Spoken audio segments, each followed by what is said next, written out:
We going? Hey, we are live. What's up, everybody? I am the super prepared Dynamite Doug. This is Kevin. We are the Two Bros Wrestling Show. And how's it going, everybody? Welcome. Thanks, everybody, for tuning in. Grandfather clock. Hey, we can pretend it's the opening bell. I'm pretty sure, Doug,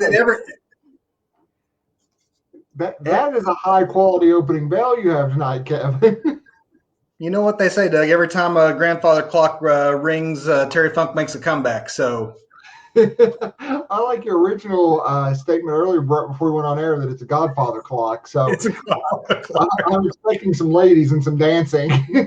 That's what's going to happen when it goes off again in 15 more minutes. But it is the Two Bros Wrestling Show, and that sound does make it good to go ahead to the opening bell because it is a jam-packed edition. We have two Sundays in a row with pay-per-views that we need to preview tonight. But for the opening bell, Doug, there's a lot of news, and I'd like to spend a little bit of time because it was quite a week, particularly in the world of WWE land. So top news item, of course, this past Wednesday, WWE announced the release of some pretty big names, including Santana Garrett, Lana, Aleister Black, Braun Strowman, yes, and we had some releases back in April, that were surprisingly big names, and then some smaller NXT folks that were let go last month. And then on the heels of that comes some bigger names, I think, of this whole crop of folks let go. Oh, and we forgot Ruby Riott. And Murphy as well. So, Doug, I want to talk to you just a little bit about each of these and take some time here in our opening bell segment. What is the next step for some of these folks? Where do you see them? Like a Braun Strowman. Braun Strowman was just in, we're tonight previewing the next WWE pay-per-view. The last WWE pay-per-view had a Universal title match that Braun Strowman was in. Was this not surprising to you? I think maybe more so than in any of the other names. So it's super interesting, but because like you say, he was main eventing, WrestleMania, and now here he is on the unemployment line. I don't understand the logic. I've heard a lot that he is basically over the hill and past his prime as far as a big guy goes, and Vince has bigger, shinier, newer toys now. Like AJ's partner, I can't think of his name off the top of my head, and then Commander whoever that's running around with Apollo Crews now, another big guy that are younger, bigger, faster. So Braun's actually the little big guy now, and he's apparently a very expensive big guy who did not negotiate a no-cut clause in his most recent contract, where you got a big payday but no non-cut clause. So if these are cost-cutting moves, he was somebody who was making more than $1 million a year, and therefore would be a lot of cost savings if that's indeed what these moves are about, is just saving as much money as you can by releasing a single talent. But he was extremely well-liked backstage, supposedly extremely coachable, and a very nice guy as well from all indications. To me, I'm looking at where does he fit in the broader wrestling world, where he is such a big name. I think he'll probably not be long off of our televisions. I know it's just tempting to say AEW with all of these folks as a possible home, but I can honestly see him being a big fish in a small pond, going to a place like Impact.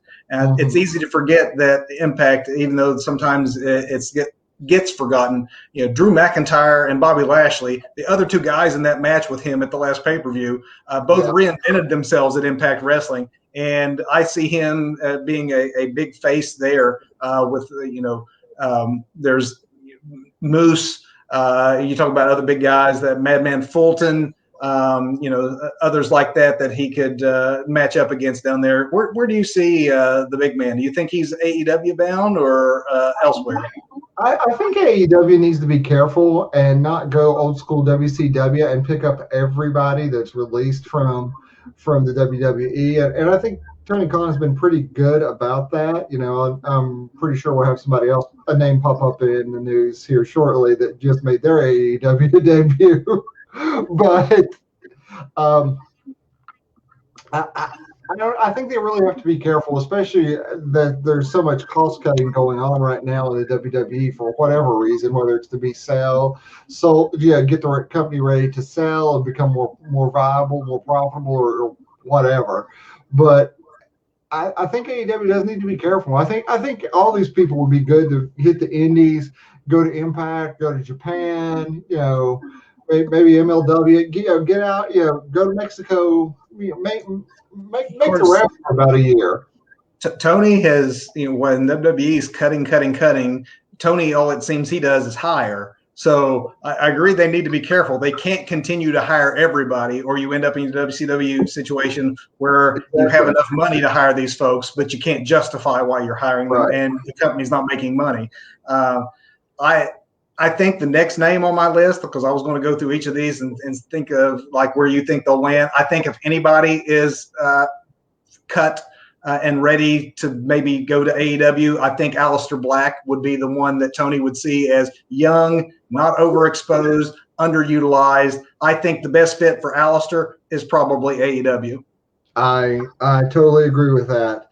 I would think Murphy would make a good fit, but I think Murphy needs to not really go away for a while, but kind of fall off the radar and maybe work the indies. Yeah, I mean, I know he's basically fallen off the WWE radar. He's the one person on this list that's almost been begging for his release because he's been so upset that they have not utilized him. I think a good spot for him, Doug, as far as rebuilding yourself, not an AEW. I think a Ring of Honor situation for him would be ideal because they would give him the leeway to be a huge star in their promotion. And because of the relationships they have with Japan and Mexico, he can work with a variety of talent that he didn't have access to when he basically was being paid to just Seth. And he is way too talented. He calls himself the best kept secret, and I don't know that he's not correct. That of all the names on this list, he is probably along with Aleister, the most underutilized. I think a Ring of Honor will be a great spot for him. I don't know about Lana. No offense to Lana, but you talk about somebody. Well, with Aleister Black, let's just say this: it's confusing because he literally had just been reintroduced on air. When we talk about what these folks were doing at the time, he just had like 2 or 3 weeks of vignettes and was starting a program with Big E, and then suddenly he's gone before Big E and him can even have a match. Lana was most recently featured as part of a tag team with Natty and was getting title shots with the women's tag belts. So she was also pretty high profile. Murphy, on the other hand, I can almost understand because he was literally hoping that somebody would let him go. Yeah. Lana, obviously her husband's in AEW. I don't see her really as a fit, though, there. I think that there's a good possibility that maybe despite all the work she's put in to improve, and she really has improved, she's been in WWE forever. It's sometimes hard to remember just how long she's been around, even though most of that time was not as a wrestler. I think either she comes in on a very, very low money deal just to be with her husband and stay on TV, or maybe she pursues interest outside of wrestling, modeling and some of the other things, dance, other things that she's involved in. Do you see a good fit for Lana in the world of professional wrestling? Yeah, I think Lana, and no offense to her work rate, but I think Lana, as far as AEW goes, can't keep up with the talent they have there. And I don't think she would have been a good fit. Like if they would have, sent her back to developmental. There's so many people that have come up through the indie scene that are an outworker in NXT. I think Lana is more entertaining, is a better entertainer than she is a wrestler. And I think maybe it is time for her to maybe move on and pursue some acting or something else. How about I want to see Lana and Rusev. I don't want to see Lana and Rusev together in AEW. I want to see a beast of a man that is Rusev just tearing through everybody. I mean, he can talk. He doesn't need a mouthpiece. You don't need Lana to soften her mouth unless you're going to turn him babyface, and that ain't going to happen within the next 90 days. So I don't know. I think it's time to pursue an acting career. Move on to bigger, better things outside of wrestling. These last two names, Doug, I think we can kind of group together because they're sort of in a similar boat. In my mind, they're in similar boats. Yes, Ruby Riott had more TV time than Santana Garrett, who was barely used on NXT, but both of them were kind of, not involved in high-profile programs the way that Lana or a recently reintroduced Aleister or a Braun Strowman would have been. I think that for them, Santana Garrett especially, I think the obvious move for her is back to the Impact Zone where she honestly had her biggest success, and I think a return to her roots would be the best move for her. I think a Ruby Riott maybe works the Indies because I don't necessarily see her as being a hot enough name to just bring in to say, hey, look who we got, but also not small enough of a name to not matter wherever she ends up. And maybe it's time to get her stock up by going and going down to Mexico or someplace where like you can really make your name with a fresh start. NWA, sorry, I was just thinking Strowman. NWA for Strowman, because I read that Corgan would really love to have him. That would be great for Strowman. Sorry, but I totally agree with you that Garrett goes back to Impact, and either Garrett or Ruby Riott would both be great in the NWA too. Yeah, Ruby Riott, you're absolutely right.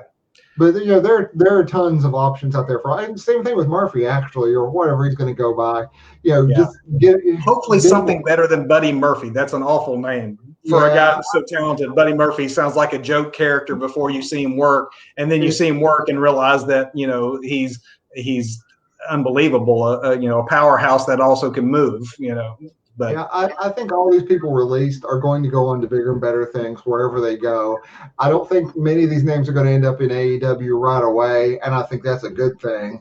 Yeah. I think Aleister Black is the most likely to be like there's a no-brainer if you're going to take a chance and invest in somebody when you already have a crowded roster and very little like actual broadcast time right now. I think an Aleister Black might be a needle mover in that, here's someone that WWE's just missed the ball on. Yeah, let's get the Dutch Destroyer. Let's get Tommy End back on TV and let him do the things he was doing down in NXT. And Doug, is sort of a transition to our next news item because it is related. Since we last had one of these shows, since we were live with the Two Bros Wrestling Show, WWE corporate saw a huge makeover with a ton of layoffs, several rounds of layoffs.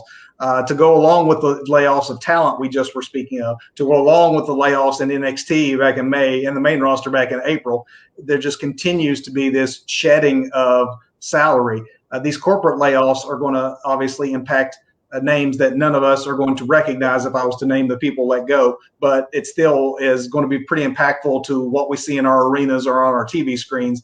From all indications, just to kind of sum it up in a nutshell, it would seem that all the international offices of WWE, and they had offices in London and India and, the different territories that they were thinking of starting up under NXT brands. Apparently, all these have been consolidated into a single international office under a new executive that was hired after the last one was let go as part of these layoffs.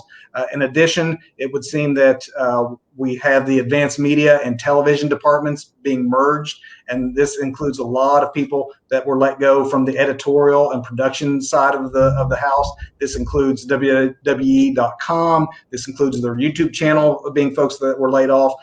Their advanced media group that was consolidated includes things like the WWE Network. So perhaps the Peacock deal had a lot to do with that, with Peacock taking over a lot of those responsibilities. Perhaps you didn't need as many folks working at the WWE Network employed by WWE themselves.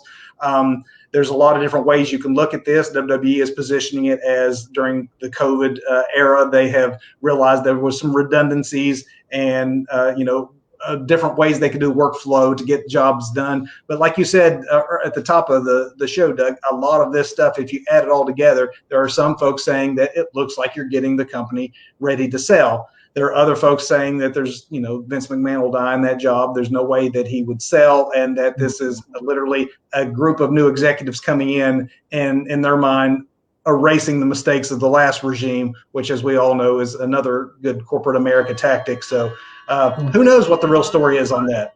Oh, I'm sorry, we're done. There's the ending now. I like this. It keeps us solid and concise.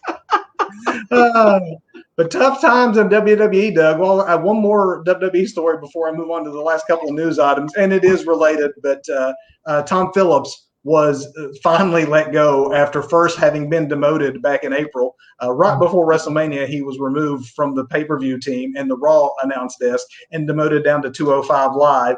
And this past week, he was let go from 205 Live and WWE altogether in the same week that his replacement, Adnan Virk, who had come from Major League Baseball, was let go from the Raw announce desk just 7 weeks after taking that position over. I guess I should say more accurately, he resigned and because he thought the travel was going to be too much for him. But this was obviously a mutual decision because it was not working out. 7 weeks, I know, is not enough time to learn on the job, but he wasn't getting any better, really. I will say that they've already replaced him. And if you watched Raw this past week's Jimmy Smith, an announcer with Bellator who's done some work with NXT, he was made his debut as the play-by-play announcer. Doug, I don't know if you saw this or not, but I have to say, if this is week one, obviously anyone can regress. That, though, is less likely than thinking you're only going to get better. I liked him immediately better than Virk. I liked him better than Tom Phillips. More personality, it seemed, in his voice. I thought he did a bang-up job for slotting into that position on such short notice. What did you think? I haven't seen Raw. I've seen some clips, and it looks like he just slid right in there. But and there was no real mention of, oh, hey, here's the new guy. It's just like, oh no, this guy's always been here, nothing to see here. Kind of like the old school wrestling from what I've seen. This is the way it's always been. There's no story here, nothing to see here. Things are happening like they do every Monday for the last 20 years. This guy's been here.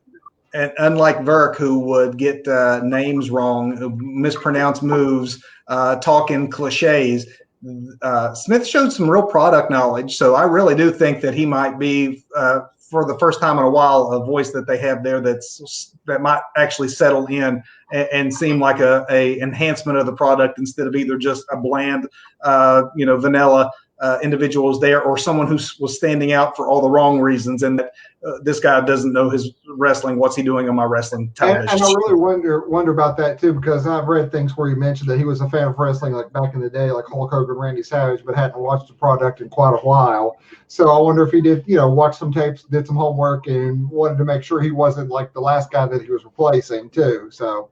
And I do think there's probably, it could be said that there's less of a learning curve coming from mixed martial arts than the world of baseball, and thinking that that's going to translate into announcing professional wrestling, at least a combat sport. Moving away from layoff news, which would be nice, but there was so much of it. We have hiring news. And, of course, who's doing the hiring? AEW, right? If you didn't watch the show last week, the pay-per-view last week, Double or Nothing, Mark Henry was announced as a new addition to AEW. He is going to be hosting, or not hosting, I guess he'll probably be doing the color commentary in the new show that they have starting up in August, the AEW Renegade, or what is it, AEW Rampage. And he's going to act as a coach behind the scenes. And then if you didn't watch AEW on Friday night, the other big hiring for AEW this week is, I guess, help me with the pronunciation, Doug. See if you do. I'm just going to say Idol. Andrade El. Yes. Andrade is apparently done suplexing his father-in-law into a pool and got himself on AEW as Andrade El Adul, I think is how it was pronounced. Fortunately, Excalibur did explain it meant the idol, which made it easier to understand what the pronunciation is going to be. But I think that Henry, a talented guy. It's probably the most surprising. It's in ways more surprising than Andrade, who you kind of expected was going to end up there. And that Mark Henry, much like Big Show before him, was probably considered a WWE loyalist. Obviously, Henry's not going to have the same sort of impact, at least on our TV screens, as what Andrade is going to be. But I see, hopefully, with some better booking, Andrade was never utilized correctly on WWE programming. I think that's if you're going to put your bets on somebody, I think Tony Khan made a smart one there. Yeah, absolutely. Yeah, I was just thinking, how many NXT champions have been cut this year? There's Joe, Andrade, Black. Wow. Yeah. know. I mean, and honestly, if you told me in a couple of weeks we're not hearing about like a Robert Roode or once the Shinsuke is done with whatever he's doing with Baron Corbin and they've settled that clown gimmick. I mean, there's so many guys that are former NXT champions that never translated in the same way to the main roster that if you cut them today too, you couldn't be overly surprised by that fact. But it is shocking, yeah, that you have such high hopes for these folks at the developmental level, if you want to call NXT developmental at this point. But still, at one point, it's obviously sky the limit for these guys, and then they hit a ceiling when they get to WWE, or worse, don't get utilized at all.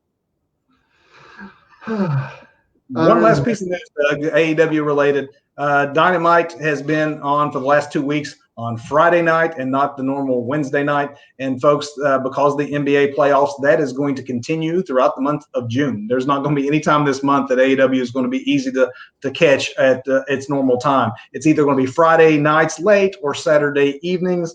And it is worth pointing out that this is the scheduling snafu. You'd think in the day of DVR and things, it wouldn't make as much of a difference, but it is the lowest. The first episode was the lowest rated episode of AEW Dynamite in the history of the broadcast. So there's no doubt about the fact that these preemptions is definitely hurting the ratings.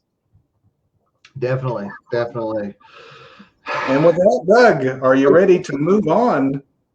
I'm so not ready for this main event. I don't even know which one of these pay-per-views is first. It's like every time we turn around, somebody is having a pay-per-view. Well, this time around, next Sunday night is NXT. They're up first, and it's NXT TakeOver in your house. They're doing in your house for the second year in a row, and this is the first time NXT has been on pay-per-view since their show, the TakeOver, right before WrestleMania. It probably is worth pointing out with both of these next Sunday pay-per-view events that these will probably be the last pay-per-view events that we will have in the Thunderdome or Performance Center settings, because it's with the brands going back on the road in July, it's fully expected that these pay-per-views going forward are also going to be held with audiences and taken on the road. So if you really enjoy crowdless video screens and piped-in noise, you got to catch the pay-per-views these next 2 weeks. This might be your last chance. Oh yeah, wrestling without a crowd. It's survived, and it's what we're used to now. But oh man, it's been great to see people back. And that's something I didn't mention, Doug, in the news. They did announce yesterday that SummerSlam is going to take place at a NFL stadium. So I mean, when I say that they're coming back with crowds, the show in August, I think it was, and I can't remember now which stadium because I didn't make note of it, but I believe it's in Nevada. And of course, they're probably going to be able to get, if you're talking NFL stadium, and they're at that point not worrying, needing to do any sort of social distance or things, we're talking 40, 50,000 people, which by far will be the biggest wrestling shows since this whole mess started. So much smaller than that, though, will be NXT TakeOver, where you might have 40, 50 people sitting around the ring at the Performance Center. We have four matches to preview for that. Okay, I was going to say, just looking at this, I pulled it up, and there are only 4 matches here. And my God, this championship match looks amazing. But yeah, where do we start here, Kevin? Let's go ahead and start with some of the lesser matches and work our way up to that biggie, because I honestly think with NXT being the way that they are with nice, crisp shows, there's a very good chance that some of these are longer form matches. A 4 show card seems light. It wouldn't surprise me if they add one more match, but maybe not more than that. A 5-card match wouldn't surprise me at all. Let's start with maybe Ziz Lee taking on Mercedes Martinez. It's a singles match. In some ways, you could look at it as a rematch from way back in 2017 when Martinez defeat Ziz Lee in the last women's tournament they did there.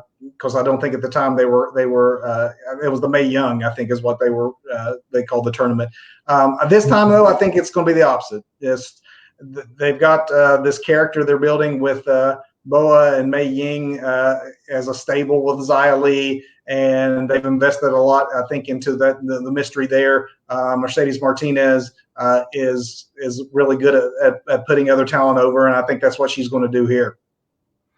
So I'm not real familiar with what's going on in NXT going on right now, but you talking about the building a stable, because I was curious about what's going on with Boa and Mei Ying here with Xia Li. So all right, I'll concede to this one and lean into it, not because we usually line up fairly well anyway. So if they're building if they're building a stable here, they're not going to bring it crashing down. Not in NXT anyway. If this were the main roster, they'd build it up only to disband them and fire half of them right before a pay-per-view. But Doug, you need to definitely tune into this feud, because what they're doing with the stable, you'd like. I mean, look, there's the mystery element, and there's a lot of this ancient lore and dragons involved. Hey, you had me a dragon. It's well, this isn't a dragon, but I got my Finn Balor shirt on tonight, the demon shirt. Oh no, you're froze up. No. You're locked in. Total lockup. All right. Kevin is locked up, so I'm going to keep on rolling here while we go on here. Looks like there is a singles match for the NXT Women's Championship with Raquel Gonzalez and Dakota Kai in her corner with Ember Moon and Shotzi Blackheart.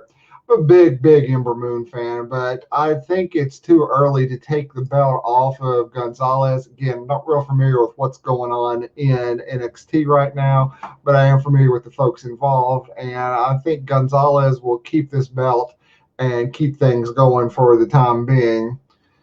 Moving on up the card, we've got LA Knight versus Cameron Grimes. LA Knight. Okay, LA Knight, the former Eli Drake versus Cameron Grimes here. Again, not real familiar with what's going on with this, with Trevor Lee, Mr. Cameron Grimes here, and the former Eli Drake. Just for kicks and giggles, I'm not sure how Kevin would have called this one or what's going on, but I'll go with LA Knight going over here.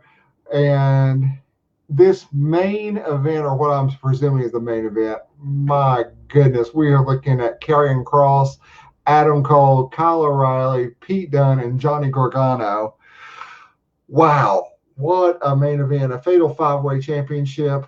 Karrion Kross currently has the strap, and there is so many ways this could go. I don't even know. We're probably going to see a lot of Cole and O'Reilly bumping heads, and that will probably break off. I don't see either one of these guys actually coming out with the championship, because they will probably continue a feud there and cost each other the championship. I'm a huge Karrion Kross fan when I have a chance to actually watch NXT, which it has been a while. Pete Dunne, also an amazing performer. And Johnny Gargano, what can you even say about Johnny? Johnny Wrestling is a great guy, a great talent. We'll see where Kevin lands on this one, but I think I'm going to go with the champion after a well-fought. Everybody who's watching it actually wins this match, regardless of who wins, but I'm saying Karrion Kross. And it looks like Kevin is gone. We'll give him some time to get back, and I will move on. Makes it a super duper speedy. Hold on a second. Let's see what we got going on here. This might be him phoning it in. Let's check it out and see.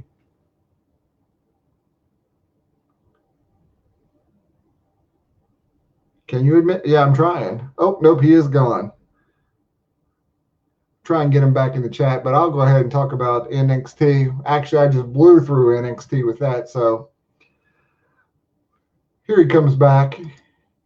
There he is, and that's our show for the night. Thanks, everybody. So I've turned off the Wi-Fi, and I'm just I'm going on my phone now. So I've gone from the laptop to the phone because it was not staying connected to the Wi-Fi. My apologies for dropping off, everybody. Doug, you've probably already previewed a few matches without me. Thank you. I want to back up here now that I got you back on, and we'll get your take on it here, because I went with Gonzalez and Ember Moon. I said I'm a huge Moon fan, but I think Gonzalez has not had that strap long enough to take it off of her yet. What are your thoughts? Totally agree. She looks like $1,000,000. She's making a great heel champion. She just got the title. Ember Moon will get a great match out of her. Wouldn't surprise me with Dakota Kai and Shotzi Blackheart both at ringside that this one maybe ends up in some sort of fashion where they have to do it again without the interference at ringside. So I think for now you're correct. I'm with you. Gonzalez holds on to that belt. So, and I was also I was looking at the matches list here, and I had no idea who LA Knight even was. So I had to click on the link here and realize that, okay, LA Knight is the former Eli Drake. So it's the same cadence with the name because he does the same thing. Instead of Eli, it's LA Knight. So it works the same. You have to make sure that you have that continuity when you can't use the name. LA Knight, if you've not seen him yet, Doug, he's fantastic on NXT, just like he was in NWA and before that in Impact. However, for whatever reason, he's lost more than I would expect for a newcomer, and makes me think that they're less behind his character right now than they are Grimes. So what you might not have seen on the page by this one, if you're not familiar with the way this feud is going, they're battling for the affections, essentially, of the $1 Million Man. So I'm not kidding you at all. They're calling it the $1 Million Legacy, and they're each appealing to Ted DiBiase as to who of the two would be the best to carry on the $1 Million Legacy. There's rumors that they're bringing back the $1 Million belt, the $1 Million title. I think that Cameron Grimes will work better in that scenario where it's you need a really good wrestler, which Cameron Grimes is, but you also need a really good comedy character. Not that Knight couldn't be that too. I'm hoping for more serious things out of Knight, so I'm going to go with Grimes. So and for no other reasons, it's funnier to watch him and Ted DiBiase bicker. So with the Eli Drake or LA Knight, not knowing what was going on feud wise, but I'm going to stick with it just to add a sense of drama and disagreement, which is good. A little disagreement. We'll get a little heat going between us. And then I went ahead and I totally shotgunned the main event here too, but because I was saying, my God, what a main event! Karrion Kross, Adam Cole, Kyle O'Reilly, Pete Dunne, and Johnny Gargano. Come on, man. It's one of those I said, regardless of who wins, and I say this a lot with NXT matches, but regardless of who wins, everybody watching is going to win. That's another one of those matches where everybody involved is going to go above and beyond and put on an amazing show. I figure it'll break down with O'Reilly and Adam Cole continuing to feud, so they will interfere and keep each other from winning. Not really sure if Pete Dunne has anything going on with Gargano or anything like that, but at the end of the day, I see Karrion Kross, coming out on top because he's just an awesome champion, unless they're bringing him up to totally ruin him on the main roster. The interesting thing about the setup for this one is it was completely backward from Booking 101. If you're the heel, you usually have these things thrust upon you because you don't have to be the one pinned to lose your belt. The face is usually the one going, I don't care, I'll take those odds, I'll overcome. It was Karrion Kross who asked for this. He was on his way to a one-on-one match, and these guys are fighting to see who gets to be that one, each of them having a claim as to why they should be the contender. And he said, let them all in. And so I think you're going to see a Roman Reigns at WrestleMania style. Yes, these guys are all great, but I am going to show that I am the destroyer and I don't care to take on 4 at once, and I will still come out on top, and I think he will. And I called it for Kross, not knowing that had actually happened. But I mean, Kross is just a great champion. Kross is just a great character. Yeah, Kross is just great, man. And I hate to see somebody else move to the main roster eventually and have it totally destroyed because the audience of one doesn't understand what somebody's doing. I don't want to see that. I don't get this style of wrestling. Let's keep Kross here, and I love the idea of him being a Reigns type, in NXT. So it's almost like Gonzalez in the fact that he has won that belt so recently that it seems like way too early for him to lose it. On the other hand, unless you add a match with like a Kushida or somebody who might be dropping a belt, this is looking like a pay-per-view, at least on paper with the matches booked now, where we're not going to see anything change by the end. So they could totally swerve us here. But I would hate, considering that Cross already had to drop that belt once due to injury, that he would lose it after 2 defenses, essentially. Would not make sense. So, yeah, that's in your house. Doug, are you ready to move on to Hell in a Cell? I'm ready to move on to Hell in a Cell, and I've bounced to the Hell in a Cell wiki, and it's looking pretty thin right now too, man. And of course we have, with WWE, that's unlike NXT with the weekly show. When you talk 3 hours of Raw, 2 hours of SmackDown, you also that's right. What is that, like 10 hours of programming between now and then to add matches to this, and I think they will. Actually, let's look at a couple that are potentials. Right now, Doug, if you notice, the Universal Champion does not have a match on the pay-per-view. It doesn't seem like 2 weeks would be enough time to build up the tension between him and Jimmy Uso, because that's kind of who is he's not really feuding directly with anybody, but his storyline right now is the return of the other brother who's yet to fall in line. So he will probably have a come to Jesus match with Jimmy in the same way that he did at Jay. I just don't know that it's Hell in a Cell. I think it could be possible that Roman sits this one out actually at ringside and watches the Usos maybe try to do what they were unable to do previously, for example, and that'd be like beat the Street Profits or something along those lines. They just this past week didn't. They were unsuccessful in taking the tag titles away from Dominic and Rey. So I think you might be more likely to see a Mysterios versus Usos match with Roman at ringside than actually Roman in a title match. I can see that, especially the way, SmackDown, because I do watch SmackDown because it's really good. The way SmackDown, not that NXT's bad, but Raw's bad. It's just the timing thing with Raw. But after the way things went down on SmackDown this week, I can see that building to a Usos v Mysterios with the Tribal Chief looking on. I can definitely see that. The way that these pay-per-views are stacked now with 2 rosters feeding into one show, you don't necessarily have to have both world championships defended and still have a quality card, especially if it's forced. I'd rather see it simmer with Roman. Another match that's not yet announced but seems way more likely to happen because of the fact that they've been on that collision course since the closing angle at WrestleMania. But Seth and Cesaro are on a collision course, and they will probably go head-to-head at this pay-per-view. Question being, Doug, do you put these two in a cell at this point? Why not, man? Let's do it. I want to see it. I'm for it, man. Did you ever think you'd see the day when WWE would actually get behind Cesaro enough to give him a one-on-one match in the cell against somebody? Against somebody like Seth Rollins. Yeah. I mean, I'm loving it. I love the Rollins character, and I love the outfits, man.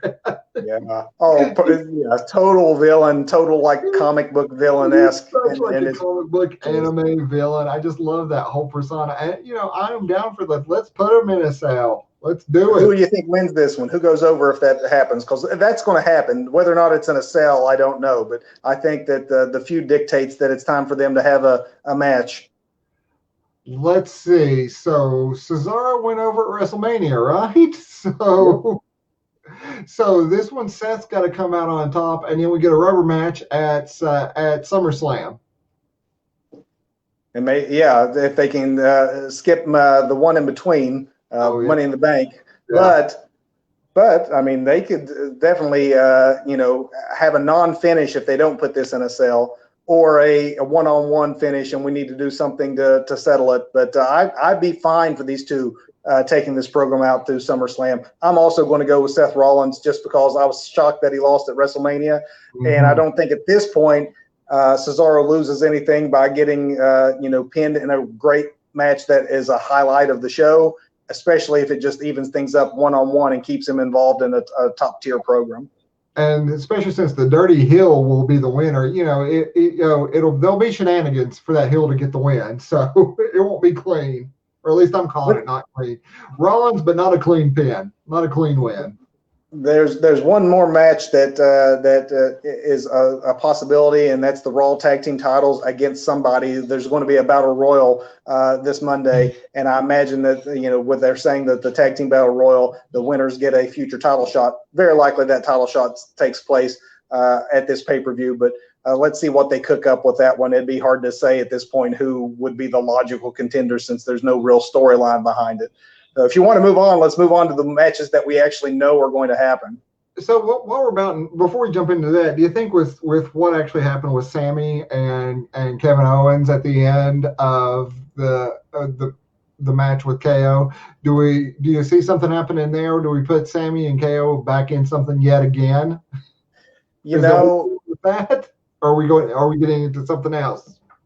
People can say what they want about the fact that we've seen this a lot lately, or you can go back and say we've seen it for 10 years, 15 years. Right.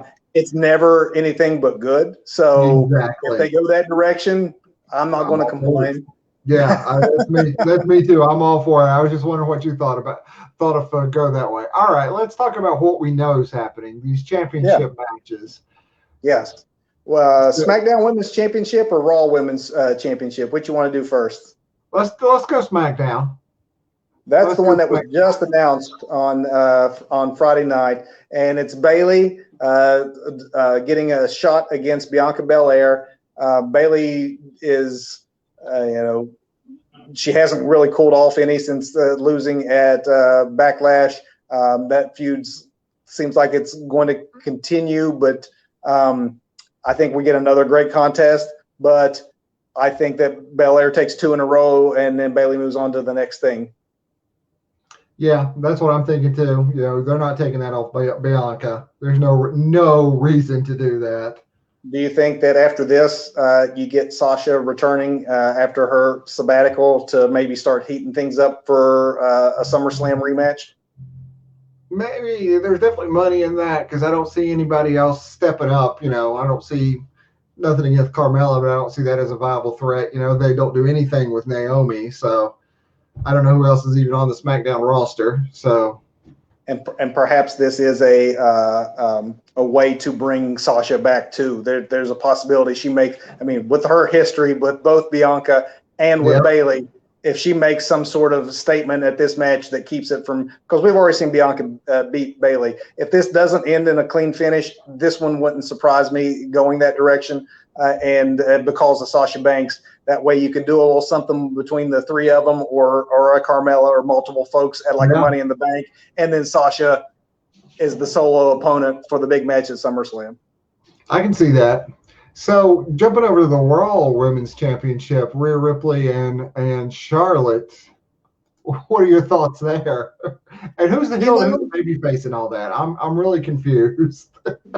This whole idea that I was just discussing with the fantasy booking around Sasha's return is essentially what they have going on with Charlotte. Charlotte was the one who did not get her match at WrestleMania, and then got a triple threat match that she was not the one who took the pinfall for, so she was protecting that. So now she's still looking for that moment. Rhea Ripley is fantastic, won the belt only at WrestleMania, so Booking 101 says it's too soon for her to lose that belt, but that is the case with every one of these matches that we're talking about on both pay-per-views. If any titles changing, I think you never bet against Flair.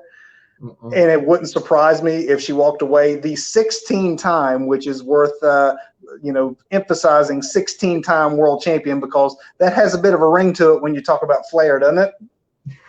You know what? I was thinking, because it is Booking 101, and I'm like, this person's not losing because they've just got this belt. This person's not losing. Flair is going to win. Ripley will become a more very defined baby face, and because it's always better for the baby face to chase than for the heel to chase. So Flair will win. Ripley hopefully will then begin a chase back to get this belt back, and maybe we'll see that at SummerSlam and see what happens there. I think it'll go through Money in the Bank, or maybe that's what gets her to SummerSlam if she wins the women's Money in the Bank. But Ripley Ripley's time is not over, but her time as champion, I think, is, because, like you said, you don't bet on Flair. You don't bet against Flair. I just think it's interesting that here we are both just 2 pay-per-views removed from Rhea Ripley winning that belt. You would not think that we both would be betting against her, but yeah, I agree that Flair is just, if she's in the match, I think the odds are she's winning the match, and I think that's the case here, especially one-on-one. Yep. Which leads us, speaking of matches we've seen a time or two, Doug, and rematches that keep getting rehashed at these pay-per-views. I don't know how much more juice they can get out of Lashley, Drew. They're good together, but Drew couldn't get the job done at WrestleMania after first losing the belt. And then in the triple threat, he didn't get the job done. Strowman obviously protected him by taking the loss there, but this is one-on-one again. It's either he takes the belt back or definitively Lashley wins this one, and Drew's got to go do something else, doesn't he? Lashley wins this one. Drew goes and does something else, and WWE, especially Raw, is incredibly scripted unless they're trying to, stretch out time for a rain delay. So you don't mention other wrestlers, and try and get them involved in a program unless they're going to be involved in a program. And so I've seen some replays of Lashley and Drew from this. I think it was this past Raw where Drew actually mentions Brock Lesnar by name. You don't do that unless, something's going to happen with Brock Lesnar. I don't think it will happen until SummerSlam, because that's your big money. That's your end of summer, your big money. That's 50,000 seats you need to sell.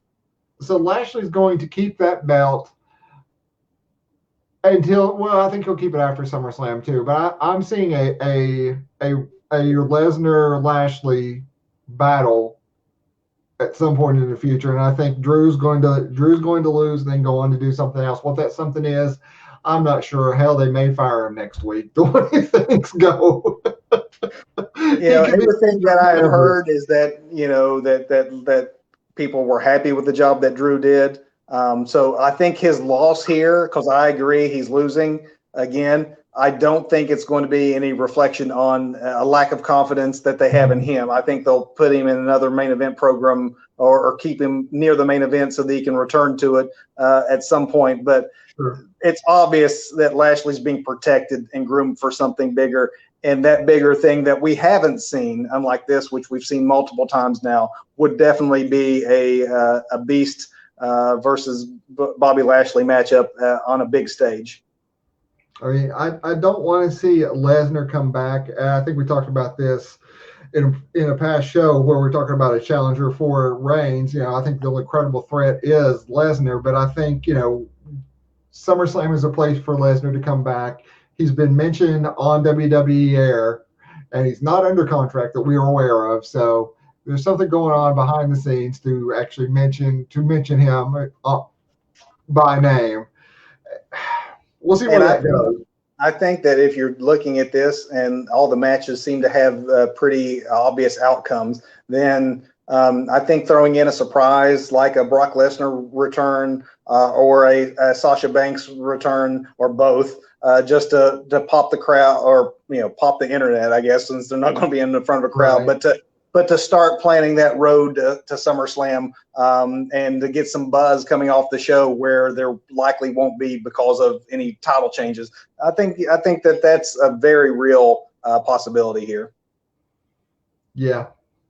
And with that, Doug, I mean, that's all we know for the next 2 weeks of pay-per-views. But it is 2 weeks of pay-per-views, and on paper there are some very good matches, even if it's going to take some surprises and some Doug and Kevin being wrong here for them to really shock and surprise us with this, which they very well might. So especially the NXT one next week, which is more fully realized at this point, it should be a good show. Should definitely be a good show. I've already bumped up our big finish banner 1, 2, 3, man. Let's hit the big finish. Botch of the week. Other than my internet connection. That aside, it's usually my internet connection or a tree falling near the house here that completely takes me out for a show. So I think the most love we ever got on this show was when you froze. So I was just jealous and wanted to see if I could, steal some of your heat back from you.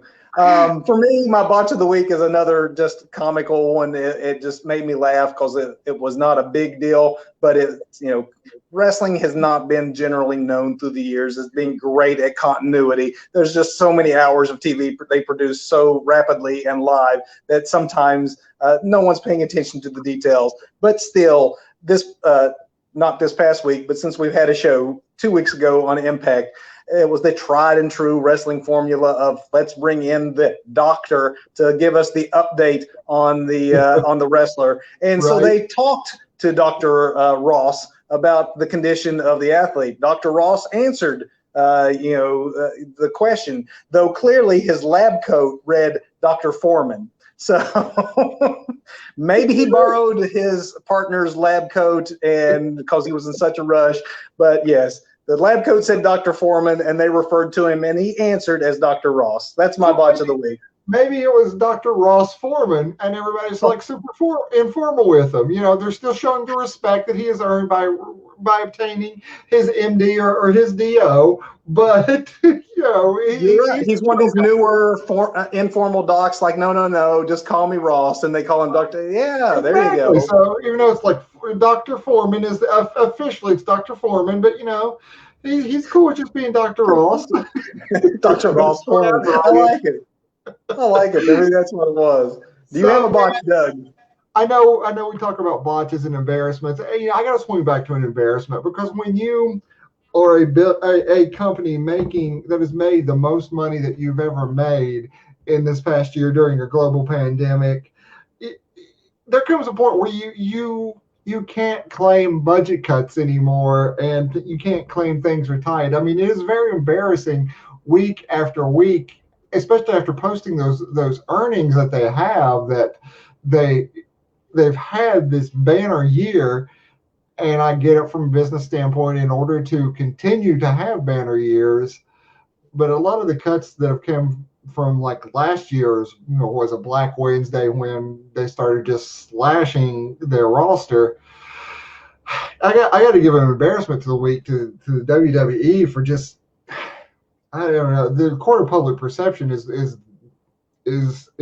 what's going to try them here. But so many poor people in front and behind the cameras cut loose. And we've both worked during the pandemic, and we've talked about how clearly one thing we've learned is people can do less with more technology. It takes less people to do things with technology, and you can do things you don't actually have to go to an office every day to do.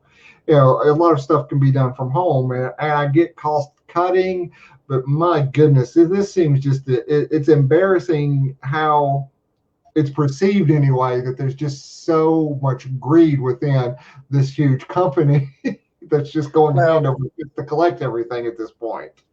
You said it, that we've worked through the pandemic and we've seen that there can be new ways of doing things. And so from that point of view, I can almost see that some of the corporate layoffs, the people we don't see on our TV screens, the people behind the scenes, that maybe during this time they did realize they had redundancies or that there was like some ways they could be more efficient on the back end.